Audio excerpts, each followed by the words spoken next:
আজকে একটা কথা খুব মনে পড়ছে জানেন, 1971 সালে তৎকালীন ভারতীয় সেনাপ্রধান শ্যাম মানেকশ পূর্ব পাকিস্তান ফ্রন্টে পাকিস্তানের সাথে যুদ্ধে উৎসাহী ছিলেন না।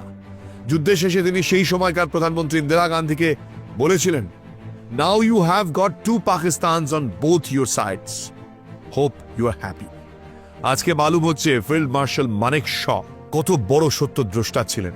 তিনি বুঝেছিলেন বাংলাদেশ হয়তো তৈরি হয়ে গেল, কিন্তু ওই ভেতরে থাকা জঙ্গিগুলো বদলাবে না। ওরা ওত পেতে থাকবে, ওরা ওত পেতে ছিল। ওই হিংস্র হায়নার দল আজ ঝাঁপিয়ে পড়ছে। ভারতের মিলিটারি আজও অপেক্ষা করছে। কেন অপেক্ষা করছে জানেন? কারণ ভারত সরকার এখনো তাদের নির্দেশ দেয়নি। হাজার হোক আমাদের মিলিটারিরা তো আর জঙ্গি নয়, বাংলাদেশের মতন অসভ্য বর্বর নয়। কিন্তু যেদিন ভারতীয় সেনাবাহিনীর হাতে বন্দুক তুলবে, ওই হিংস্র হায়নাদের প্রতিটা দাঁত ভারতীয় মিলিটারি একটা একটা করে উপড়ে নেবে।